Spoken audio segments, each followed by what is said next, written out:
The most valuable thing you can give a child isn't wrapped in a box. It's not a toy or a gadget. It's something much more powerful. Many parents notice their children struggling with imagination and emotional strength. But what if the problem isn't that kids need more stimulation? What if they have too much? What you're about to hear may completely change how you raise your child under 5. A message for loving parents. Let me start with this. Buying toys doesn't make you a bad parent. It makes you a loving one. You care deeply. You're doing your best. But here's the truth. Love is essential, but love alone doesn't shape your child's brain. The brain grows through experience. During the early years, especially before age 5, the most powerful tools for development aren't toys at all. They're something deeper, something children used to have plenty of, something today's kids are slowly losing. How children used to play. Let's go back in time for a moment. Children once grew up without electronic toys. No flashing lights, no batteries, no sound effects or talking dolls. Yet many of those children developed remarkable creativity, emotional strength, strong social skills, and independence. They made play out of whatever they found. A stick became a car. Stones became food. Mud turned into buildings. Empty tins became drums.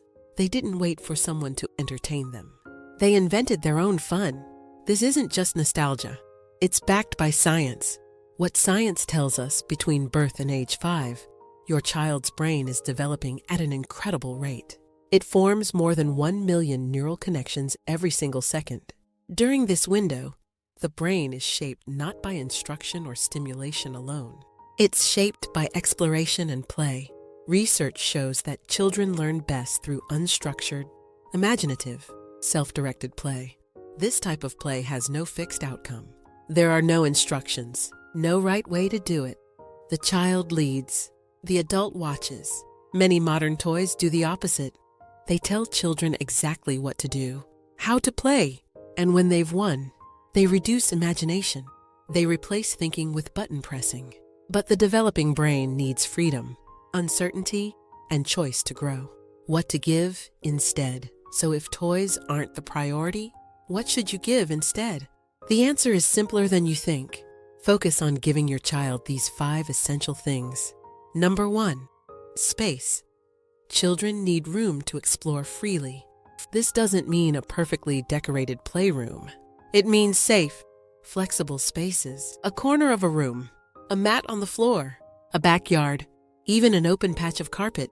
Space sends a powerful message to the brain. You are allowed to try. To give your child physical freedom.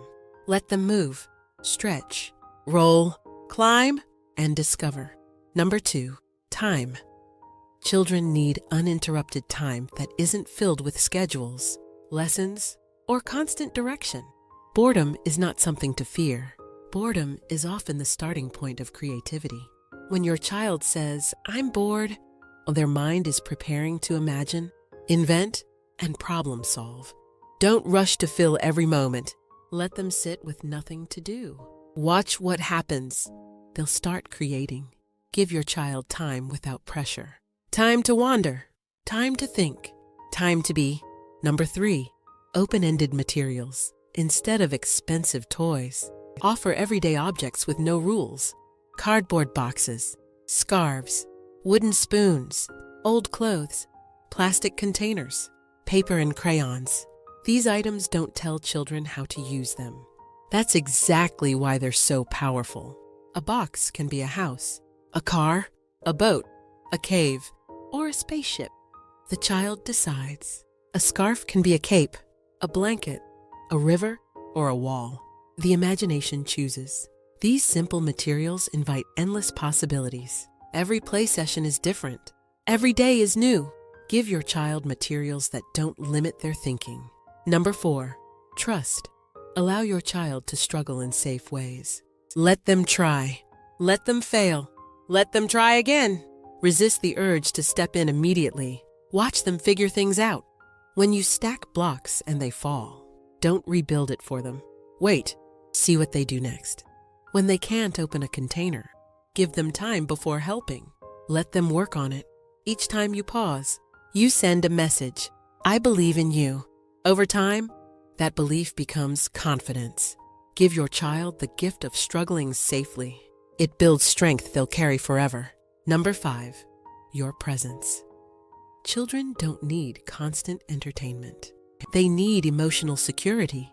Sit nearby, watch quietly, smile, respond when they invite you into their play. Your calm presence helps regulate their nervous system. It builds secure attachment. It supports lifelong emotional health. You don't have to play with them every moment. You don't have to direct their activities. Just be there. Be calm. Be available. That quiet presence is more valuable than any toy you could buy. What this creates, this kind of childhood builds something remarkable. It creates adults who think independently, who solve problems creatively, who adapt to challenges with confidence. These children grow into people who regulate their emotions, who trust their ideas, who take initiative. They don't wait to be told what to do. They create solutions. They don't just consume, they contribute. These are the skills that last a lifetime, skills no toy can teach. A real example, imagine 2 children. One child has a room full of toys, electronic cars, talking dolls, tablets, games. Everything does something for them. Everything entertains them. When the batteries die or the Wi-Fi stops, this child doesn't know what to do. They're bored. They're frustrated. They need something new. The other child has a box, some blankets, and wooden spoons. Today the box is a castle. Tomorrow it's a rocket ship. Next week it's a store. The blankets become walls, roofs, and oceans. The spoons become tools, swords, and magic wands. This child's imagination is the toy. And imagination never runs out of batteries. Which child is developing the stronger brain? Which child is building creativity, problem solving, and independence? The answer is clear. The modern parenting challenge. I know this is hard. We live in a world that tells you more is better. Buy this, buy that, keep up with everyone else. But you don't need more toys. You don't need the latest trends. You don't need to compete with other families. What you do need is courage. Courage to slow down in a fast, overstimulated world. The most powerful childhoods are often quiet. They're filled with curiosity instead of noise, imagination instead of instruction, freedom instead of control. The question that changes everything. So instead of asking, what toy should I buy my child next? Try asking this. What kind of adult am I helping to shape? When you give your child space, time, trust, and freedom to play, you're doing more than raising a child. You're nurturing a thinker, a creator, a resilient human being. Toys may hold a child's attention for a few minutes. Freedom and imagination shape them for a lifetime. Your next step. Here's what I want you to do this week. Pick one area in your home. Clear it out. Make it simple. Put away half the toys. Add a few open-ended materials. Boxes, fabric, kitchen items, art supplies. Then step back. Watch what your child does with nothing telling them what to do. You might be amazed at what you see. The final truth, the future doesn't begin in toy stores. It begins on the floor with imagination. Give your child less stuff and more freedom. Less noise and more space. Less direction and more trust. That's where real development happens. That's where confident, creative, capable humans are born. You've got this.